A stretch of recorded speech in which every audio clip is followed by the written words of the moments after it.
ಎಲ್ಲರಿಗೂ ನಮಸ್ಕಾರ. ಇವತ್ತು ನಾವು 10ನೇ ತರಗತಿಯ FA2 ಪರೀಕ್ಷೆಯ ಮಾದರಿ ಪ್ರಶ್ನೆ ಪತ್ರಿಕೆಯನ್ನು ನೋಡ್ತಾ ಇದ್ದೇವೆ. ಇದು ತುಂಬ ಇಂಪಾರ್ಟೆಂಟ್ ಇದೆ. ಇದನ್ನು ಫುಲ್ಲಾಗಿ ನೋಡ್ಕೊಳ್ಳಿ, ಒಳ್ಳೆ ಮಾರ್ಕ್ಸ್ ಬರುತ್ತೆ. ಬನ್ನಿ ವಿಡಿಯೋನ ಶುರು ಮಾಡುವ. ಈ ಕೆಳಗಿನ ಪ್ರಶ್ನೆಗಳಿಗೆ ಸೂಕ್ತವಾದ ಉತ್ತರವನ್ನು ಆರಿಸಿ ಬರೆಯಿರಿ. ಮೊದಲನೇ ಪ್ರಶ್ನೆ, ವಿದ್ಯಾರ್ಥಿಗಳು ಪರೀಕ್ಷೆಯನ್ನು ಬರೆದಾರು. ಈ ವಾಕ್ಯವು ಸಿ ಸಂಭವನಾರ್ಥಕವಾಗಿದೆ. ಎರಡನೇ ಪ್ರಶ್ನೆ, ಅಂತಕಾತ್ಮಜ ಬಹುರ್ವಿ ಸಮಾಸವಾದರೆ ಕಂಗಿಡು ಕ್ರಿಯಾ ಸಮಾಸ. ಒಂದು ವಾಕ್ಯದಲ್ಲಿ ಉತ್ತರಿಸಿ. ಮೂರನೇ ಪ್ರಶ್ನೆ, ಕರ್ಣನಿಗೆ ಆಮಿಷಗಳನ್ನು ಒಡ್ಡಿದವರು ಯಾರು? ಉತ್ತರ, ಕರ್ಣನಿಗೆ ಆಮಿಷವನ್ನು ಒಡ್ಡಿದವರು ಶ್ರೀಕೃಷ್ಣ. ನಾಲ್ಕನೇ ಪ್ರಶ್ನೆ, ದೇವನೂರರ ನನ್ನ ದೇವರು ಯಾರೆಂಬುದು ಸ್ಪಷ್ಟೀಕರಿಸಿ. ಉತ್ತರ, ಚಾವಣಿ ಇಲ್ಲದ ಗುಡಿಯಲ್ಲಿ ಕಾರುಣ್ಯ ಸಮತೆಯ ಬುದ್ಧನನ್ನು ಇಟ್ಟರೆ ಅದು ದೇವನೂರು ಮಹಾದೇವರ ದೇವರು ಆಗುತ್ತದೆ. ಅಂದವಾದ ಬರವಣಿಗೆಯ ಬಗ್ಗೆ ಗಾಂಧೀಜಿಯವರ ಅಭಿಪ್ರಾಯವೇನು?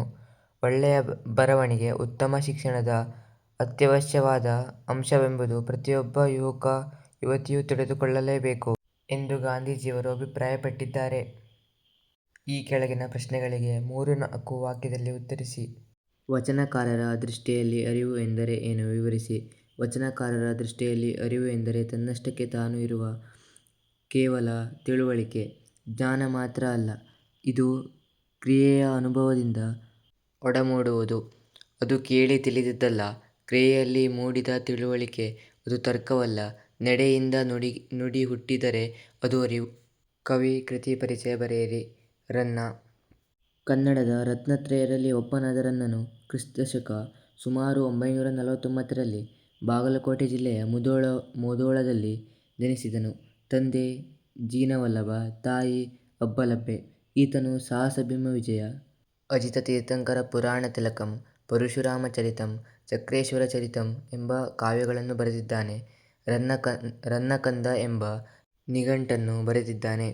ರನ್ನನು ಚಾಲುಕ್ಯ ದೊರೆ ತೈಲಪನ ಆಸ್ಥಾನದಲ್ಲಿದ್ದು ಆತನಿಂದ ಕವಿಚಕ್ರವರ್ತಿ ಎಂಬ ಬಿರುದನ್ನು ಪಡೆದಿದ್ದಾನೆ. ಕೆಳಗಿನ ವಾಕ್ಯಗಳಲ್ಲಿ ಅಲಂಕಾರಗಳನ್ನು ಹೆಸರಿಸಿ ಲಕ್ಷಣ ಬರೆದು ಸಮನ್ವಯಗೊಳಿಸಿ. ಮಾರಿಗೌತಣವಾಯಿತು ನಾಳಿನ ಭಾರತವು. ಅಲಂಕಾರ, ರೂಪಕಾಲಂಕಾರ. ಲಕ್ಷಣ, ಉಪಮೇಯ ಮತ್ತು ಉಪಮಾನದ ನಡುವೆ ಅಭೇದ ಕಲ್ಪನೆ ಇರುವುದೇ ರೂಪಕಾಲಂಕಾರ. ಉಪಮೇಯ, ನಾಳಿನ ಭಾರತ ಯುದ್ಧ. ಉಪಮಾನ, ಮಾರಿಗೆ ಔತಣ.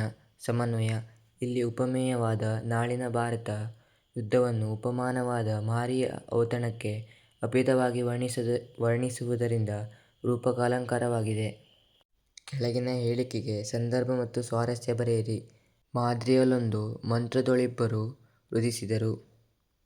ಆಯ್ಕೆ: ಈ ವಾಕ್ಯವನ್ನು ಕುಮಾರವ್ಯಾಸನು ರಚಿಸಿರುವ ಕರ್ನಾಟ ಭಾರತ ಕಥಾಮಂಜರಿ ಎಂಬ ಮಹಾಕಾವ್ಯದಿಂದ ಆಯ್ದು ಕೌರವೇಂದ್ರನ ಕೊಂದೆ ನೀನು ಎಂಬ ಪದ್ಯಭಾಗದಿಂದ ಆರಿಸಲಾಗಿದೆ. ಸಂದರ್ಭ: ಕೃಷ್ಣನು ಕೌರವರ ನಡುವೆ ಸಂಧಿ ಮಾಡಲು ಹೋಗಿ ವಿಫಲನಾಗಿ ಹಿಂದಿರುವಾಗ ಕರ್ಣನನ್ನು ಜೊತೆಯಲ್ಲಿ ಕೂರಿಸಿಕೊಂಡು ಬಂದು ಮೈದುನತನದ ಸರದಿಯಲ್ಲಿ ಮಾತನಾಡಿಸುವ ಸಂದರ್ಭದಲ್ಲಿ ಈ ಮಾತನ್ನು ಕರ್ಣನು ಕೃಷ್ಣನಿಗೆ ಹೇಳುತ್ತಾನೆ.